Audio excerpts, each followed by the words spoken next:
So the other day I was sitting around and waiting to, get into a facility, and I had this thought pattern. I was like, yo, man, how many people are actually registered to vote, right? And how many people like really vote? So I looked it up on Google, and I came back with this article that said there was 9.9 million people in Pennsylvania registered to vote. And I'm like, that's weird. Seems like a little high as far as number of individuals in the actual state.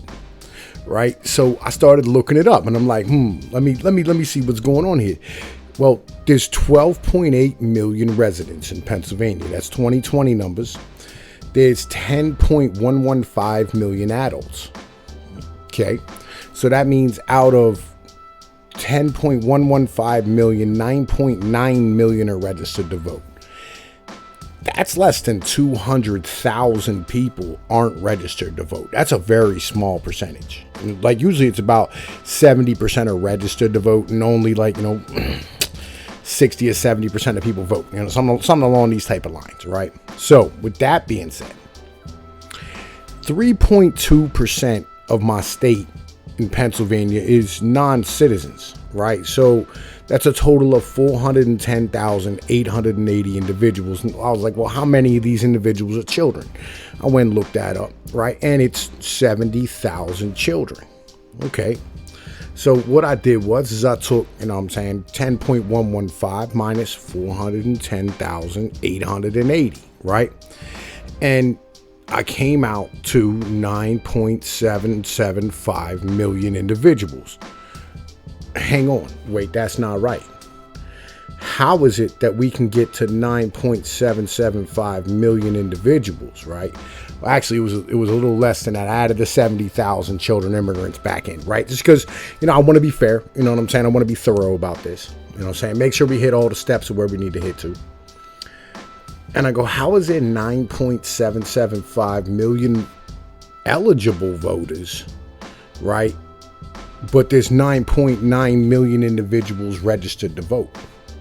How does that work? That seems, how do I put this? Wrong, right? Because on top of that 9.775 million, you got to take out the 50,000 felons that are locked up inside of prisons that aren't allowed to vote. Now, you're allowed to vote as a felon outside. Like once you're out of incarceration, you're allowed to vote as a felon in Pennsylvania. And I'm fully behind that ideology. All right. Because I think once you served your time and you did what you're supposed to do for your community, whatever it is, you made atonement for your sins, as it would be in the church. You should be allowed to vote. I'm with that. As a libertarian, that's a proper thing. As an individual, living in this country.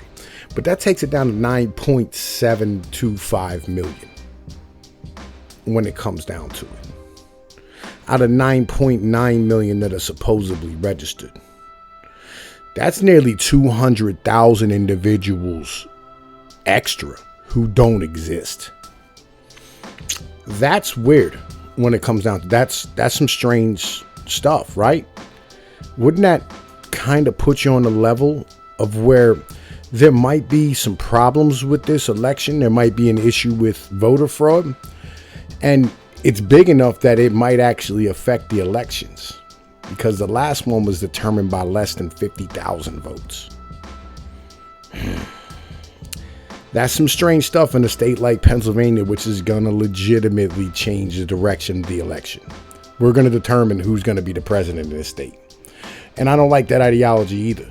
Right. I don't like the fact that, we're that important. But on the same point, it's the state that needs the help the most is the one that should be screaming the loudest, the one that should be important, right? It should be Michigan, PA, Ohio, Wisconsin, right? And we're the most important because legitimately we need the most help right now, along with West Virginia and Kentucky, these individuals. But, West Virginia and Kentucky, they've always needed help. Like, you're legit. They've never been in very good financial shape as far as things are concerned. But I wanted to bring y'all this information because it seems wrong to me when it comes down to it. 9.9 million registered voters, 9.725 million people. That's 200,000 individuals. I'm close to it anyway. I don't know, how much more is going to be. They might claim it's a full 10 million by the time election day gets here. I don't know. Legit, I don't know. That's some strange stuff.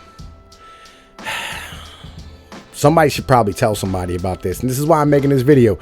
Y'all get this out far and wide. You know what I'm saying? Share this out, because this is actual information, and all the links will be in the description for everything that you could want. Legitimately. I will make sure I give you all my information, and you can have everything that you need. I'm not gonna stand here, you know what I mean, and put it back. You know what I mean? It is what it is. Oh, and by the way, remember, non-citizens can't vote. All right? Anybody who's not a citizen of the United States can't vote in the federal elections. That's just the rule. No matter what your state passes for your local school boards or your representatives, you know, the state can do that, but they can't do it for federal. They can't change who can vote federally. You know what I'm saying? That's just how it operates. Whether you agree with it or not, that's the rules. All right, you know, we play by the rules out here. You know what I'm saying? Because if we didn't have rules, things would be completely wild, and we'd just be chasing each other down the streets with pitchforks, which is kind of what's happening in Philly right now. Anyway, yo, I'm Tom Pease of Pnoid News. You know the deal. Peace.